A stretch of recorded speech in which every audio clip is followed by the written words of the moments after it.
Good morning, Facebook. Frank Lopez here.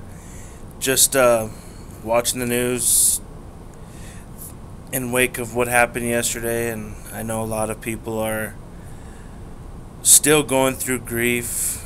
I can only imagine what the family's going through. They had to live through this tragedy. I know a lot of my friends and family, and a lot of people out there, even though they didn't know any of these people, they didn't know or have any ties to the victims or the victim's family. But as a parent, you mourn. You mourn that this could have been your child, and that's okay. It's okay to feel this way. You're not being selfish. I know when the Aurora shooting happened and us being so close to it, I wept. I worried. As a parent, I wondered, what if that was my son? But with the help of the Lord, I put it together. I understood. And then with this event, I wept. I felt the pain. But during all this, one thing that I do know is that the Lord is faithful. The Lord brought so much safety to these kids. The situation could have been a lot worse. I hear on the news, I see people posting that, why would God let something happen like this? God didn't. God wasn't in that room shooting people. An evil man was. It wasn't God that was causing the problem. It wasn't the gun that was causing the problem. Gun control is not going to fix this problem. It's the heart of people, the heart of man. There is so much evil out there, and we allow it in our heart every day by the things that we do, by the things that we watch, by the people we hang out with, by the things that we do when we're out and about with our families, down to the discipline of our children. It's just not there anymore. Everybody fears God so much, and they say, oh, I wish God would have been there. God's everywhere. God's with us every day. I find comfort in God every day. Those of you that know what I went through with my dad, I was in the same boat. I was like, where were you, God? Where were you? Today I could tell you God has been with me. God had walked me through this whole path to lead me here to record this for you today. A few months back, my wife and I, we sat down and, we decided, we're going to go to church, we're going to get saved, and, figure out what this Christianity thing was all about. I didn't know God. I didn't know that there was such a thing of a relationship. I always figured, I'm not going to be a religious person. I'm not going to be a Bible thumper. I'm not going to do this. I'm not going to do that. God's not real. I never cursed him, but I had my doubts, which I know a lot of people do today. I know a lot of you think about that daily, like, why would God let this happen? If God was really there, people wouldn't die. Bad things wouldn't happen to good people. Well, I'm here to tell you that bad things happen to good people. Bad things happen daily. I could walk out the door, trip down the stairs, and die. God didn't do that. It was my clumsiness. I was made an accident. I can get hit by a car. And people I know could say, God wouldn't have let Frank die because he had so many things to do and he was a good person. Well, God didn't do that.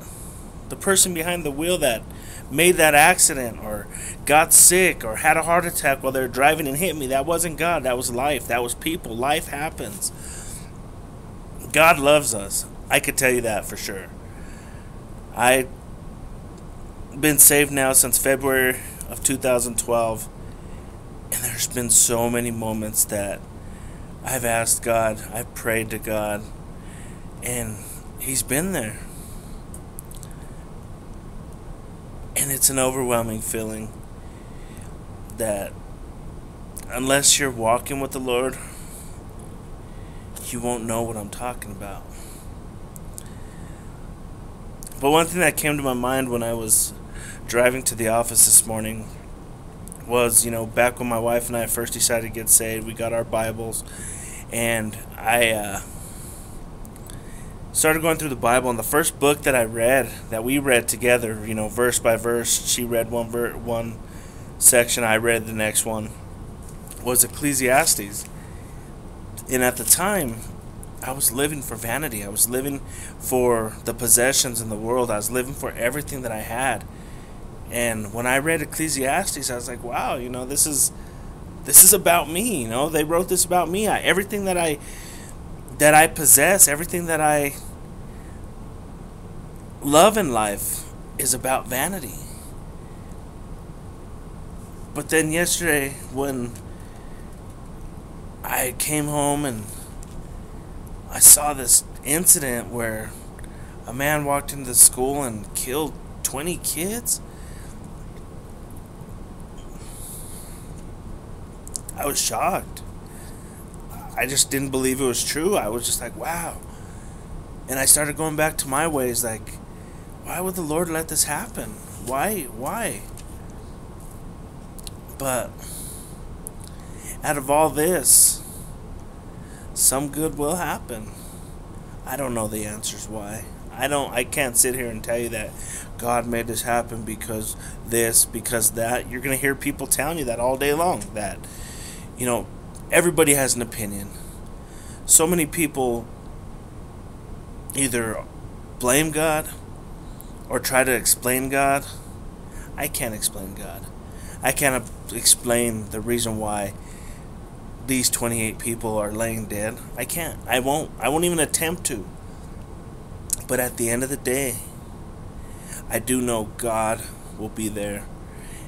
He will minister to people. He will put people out there like the pastors of my church, the pastors at the Calvary Church in Connecticut.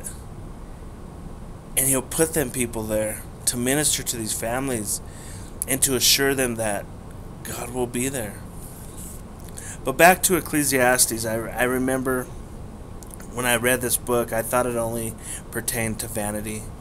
But one verse that came to my mind yesterday, and I couldn't really understand why I've been thinking of this verse for the last couple of days. I've been, going back to Ecclesiastes, and I've been thinking of the vanity thing and, my life and how it's been played out since I've been saved. But one thing that I do want to just read to you real quick is Ecclesiastes 3. And I'll read you the first part. It says, "To everything there is a season, a time for every purpose under heaven, a time to be born, a time to die, a time to plant, a time to pluck what is planted, a time to kill, a time to heal, a time to break down, a time to build up, a time to weep, a time to laugh, a time to mourn, and a time to dance, a time to cast away stones, and a time to gather stones, a time to embrace, a time to refrain from embracing, a time to gain, a time to lose, a time to keep, and a time to throw away, a time to tear, a time to sow, a time to keep silent, a time to speak, a time to love, a time to hate, a time of war, and a time of peace." In the wake of yesterday, this verse can go for a lot of these times. It is okay for us as the public to weep. It is okay for us to feel sorrow. But when the smoke is cleared, there will be a time to dance again. There will be a time to laugh. A time to gather stones. But at this point right now, let's take that time to pray in silence for those that have been lost, those have been affected, for us as parents, for grandparents, for fathers, mothers, for family. We're only here temporarily on this earth. Let's not take every minute for granted, because until we're saved, until we know Jesus, can walk with Jesus, and have the Lord in our heart, we're not guaranteed a home in heaven unless we are saved. So my plea to you, friends and family, if you've never accepted Jesus into your life, really, after this moment, think about truly accepting Jesus into your life. Embrace what is in front of you, because this world is temporarily ours. We don't own anything in it, and anything that we do have is given to us by the glory of God. So when you start your Monday out, remember this message that I'm telling you, because we're not guaranteed Tuesday. And that one moment that we took for granted by not accepting Jesus into our heart could be our last moment on this earth. Well, I hope everybody has a good Saturday. I got called into the office this morning, so I'll be here for the next 12 hours. But if anybody needs to talk or has any questions, needs any resources, please don't hesitate to write me, email me, call me, however you need to get a hold of me. And I'd love to speak with you and let you know how the Lord saved me. Have a good Saturday. God bless you.